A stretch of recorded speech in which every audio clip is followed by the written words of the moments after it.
رب ذوالجلال قرآن مجید فرقان حمید کے اندر کئی مقامات پہ اس بات کا وعدہ کیا، اور یہ چیز صحابہ اکرام علیہم رضوان کے دور میں ہی، خلفائے راشدین کے دور میں یہ چیز دیکھنے میں آئی۔ رسول اکرم صلی اللہ تعالی علیہ وسلم اپنی ظاہری حیات میں صحابہ کو یہ فرمایا کرتے تھے، اگرچہ اس وقت اسلام کو اتنی تقویت نہیں ملی، اسلام جو زیادہ پھیلا وہ حضرت فاروق اعظم رضی اللہ تعالیٰ عنہ کے دور میں 22.5 لاکھ مربع میل پہ انہوں نے حکومت کی۔ آج اگر اس کا حساب کیا جائے تو 6-7 ممالک بنتے ہیں۔ جتنی تیزی کے ساتھ فتوحات حضرت فاروق اعظم کے دور میں ہوئیں، کسی کے دور میں اتنی فتوحات نہیں ہوئیں۔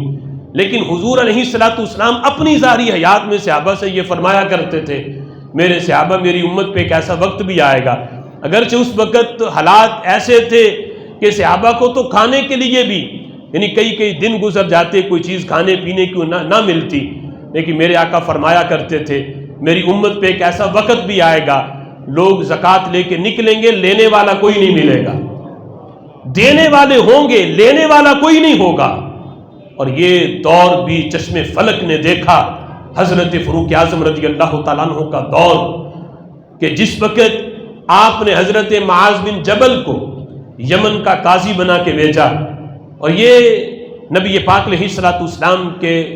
دور سے ہی کیونکہ حضور نے خود حضرت معاذ بن جبل کو یمن کا قاضی بنایا، حضرت صدیق اکبر کے دور میں بھی یہ یمن کے گورنر رہے، اور حضرت امیر المؤمنین فاروق اعظم رضی اللہ تعالیٰ عنہ کے دور میں بھی یہ یمن کے گورنر تھے۔ وہاں کے امیروں سے جب زکوٰۃ اکٹھی کی تو پہلے سال یہ ہوا کہ جو مال اکٹھا ہوا اس کا 1/3 حصہ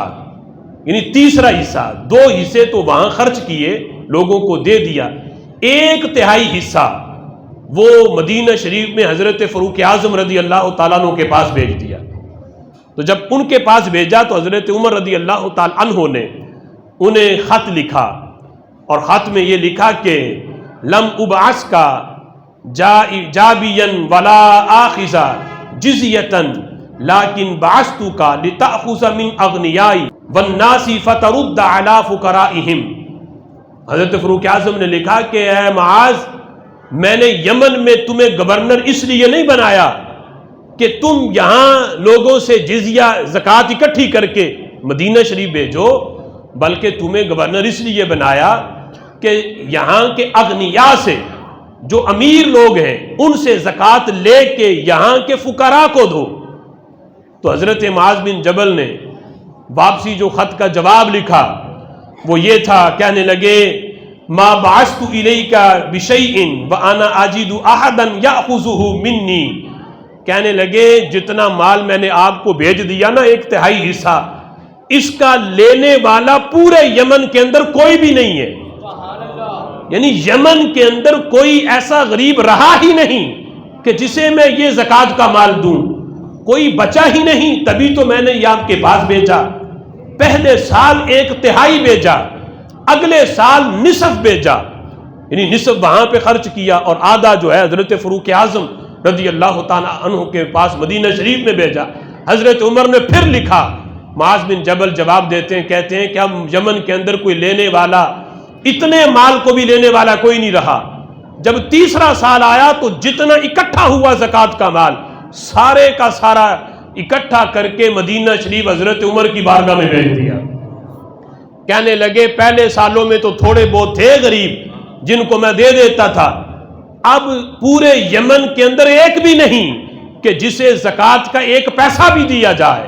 یعنی رب ذوالجلال کی بارگاہ میں اللہ کے حکم کی تعمیر کے لیے یمن والوں نے جب اپنے مال کی زکوٰۃ نکالی، جتنی بنتی تھی وہ نکالتے رہے، ہر سال رب ذوالجلال ان کے مال میں اتنی برکت عطا فرماتا رہا کہ تیسرا سال جب آیا، حضرت معاذ کہتے ہیں اب یمن کے اندر زکوٰۃ دینے والے تو ملتے تھے، لینے والا ایک بھی نہیں تھا۔ یہ حقیقی صورتحال خود چشم فلک نے دیکھی۔ حضرت